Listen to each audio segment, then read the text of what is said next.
भारतीय वायुसेना के ग्रुप कैप्टन अभिनंदन वर्तमान को जब वीर चक्र से सम्मानित किया जा रहा था, उस वक्त जो घोषणा हुई उसके मुताबिक 27 फरवरी 2019 को चौथी पीढ़ी के F-16 और JF-17 LOC की तरफ आ रहे थे। अभिनंदन ने अपने एरियल इंटरसेप्टर से दूसरे फाइटर प्लेन्स का पता लगाया, डॉग फाइट में मिसाइल से एक F-16 विमान को मार गिराया, लेकिन एक मिसाइल अभिनंदन के प्लेन में भी लगी और जिससे वो पाकिस्तान ऑक्यूपाइड कश्मीर में उतरे और पाकिस्तानी सैनिकों ने अभिनंदन को अपने कब्जे में ले लिया।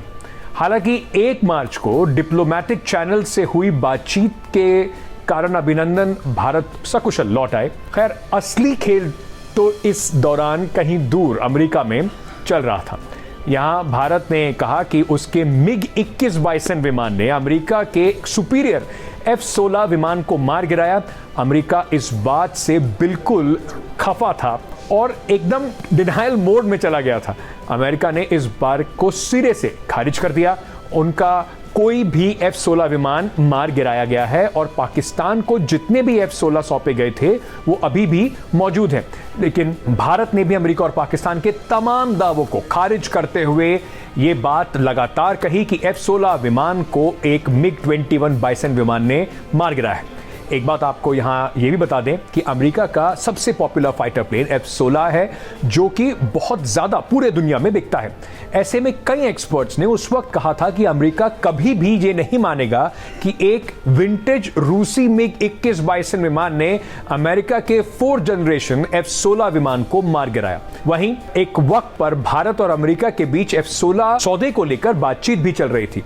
ऐसे में इतने बड़े रक्षा सौदे पर कोई दाग लगे या कोई सवाल खड़े करता तो अमेरिका के लिए ये घाटे का सौदा हो सकता था। इस वजह से भी अमेरिका ने इस बात को पूरी तरह खारिज कर दिया कि पाकिस्तान का कोई भी F-16 विमान मार गिराया गया है। लेकिन भारतीय वायुसेना ने AMRAAM मिसाइल के टुकड़े लेकर प्रेस कॉन्फ्रेंस की और बताया कि यह वही मिसाइल है जो F-16 से दागा जाता है और पाकिस्तान ने भारत पर रेड करने के लिए F-16 को भेजा था। वहीं दूसरी तरफ पाकिस्तान पर भी दबाव बढ़ता जा रहा था। अमेरिका के साथ हुए सौदे में एंड यूजर एग्रीमेंट के तहत पाकिस्तान ने अमेरिकी अधिकारियों को इस बात का आश्वासन दिया था और अपने देश में बुलाया था और यह कहा था कि वो आकर देख सकते हैं कि उनके सभी जेट्स पूरी तरह सुरक्षित हैं और मौजूद है। एंड यूजर एग्रीमेंट के तहत जो देश F-16 खरीदता है वो बेचने वाले देश को लगातार प्लेन्स के सुरक्षित होने और इंस्पेक्शन की रिपोर्ट देता है। लेकिन MiG-21 और F-16 की डॉग फाइट और अमेरिका के डिनायल मोड में जाने का मतलब क्या था, क्यों पाकिस्तान पर दबाव बन रहा था, ये सब बताते हैं। इसकी बहुत सिंपल सी एक वजह है कि F-16 बहुत एडवांस फाइटर प्लेन है और MiG-21 बाइसन बहुत पुराना विंटेज रशियन प्लेन है। साथ ही F-16 अमेरिका का प्लेन है और MiG-21 रूस का प्लेन है जो 1960 के दशक से सेवा में है। हालांकि भारत का MiG-21 क्योंकि अपग्रेडेड वर्जन है, इसलिए पाकिस्तानी 4th जनरेशन का F-16 और भारतीय MiG-21 बाइसन लगभग बराबरी के जहाज हैं।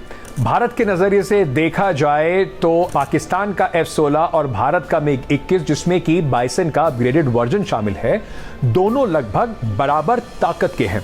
हालांकि F-16 ज्यादा दांव पेच दिखा सकता है और उसका कॉम्बैट रेंज भी MiG-21 से ज्यादा है, जबकि MiG-21 एक शॉर्ट लेग विमान है। दोनों में सबसे बड़ा अंतर यह है कि भारतीय विमान जहां शॉर्ट रेंज की R-73 और R-77 मिसाइल लेकर जा सकता है, वहीं F-16 अपनी सभी अपडेटेड वर्जन में केवल AIM-9 और AMRAAM AIM-120 मिसाइल लेके जा सकता है। अब AMRAAM की रेंज 30 से 40 नॉटिकल माइल्स है, यानी कि करीब 55 से 75 किलोमीटर की। पाकिस्तान ने भारत पर एक AMRAAM दागी थी जिसके टुकड़े भारतीय क्षेत्र में गिरे हुए दिखाई पड़े। वहीं भारत ने पाकिस्तान के विमान पर R-77 मिसाइल दागी, जबकि कई विशेषज्ञों का मानना यह है कि यह प्रभावी नहीं है और रूस ने भी इसे केवल एक बार अपग्रेड किया था। कुछ रिपोर्ट्स ये भी कहती हैं कि जिस F-16 को मारा गया था वह 2 सीटर वाला बी मॉडल था, क्योंकि विमान के हिट होने के बाद उसमें से 2 पैराशूट निकलते कई लोगों ने देखे थे। F-16 का बी मॉडल ए के मुकाबले कम सक्षम और कम आधुनिकीकरण वाला विमान है। अपग्रेडेड मिग और F-16 में पल्स डॉपलर रेडार लगे हुए हैं। F-16 के मुकाबले मिग 21 को पायलट्स के लिए उड़ाना थोड़ा मुश्किल काम होता है। इसमें पायलट को अपना ध्यान ज़्यादा केंद्रित करना पड़ता है और जो फ्लाइट कंट्रोल मैकेनिकल्स जो होते हैं वो और साथ ही साथ स्टील केबल से ये जुड़ा हुआ होता है। वहीं F-16 ज़्यादा आधुनिक है।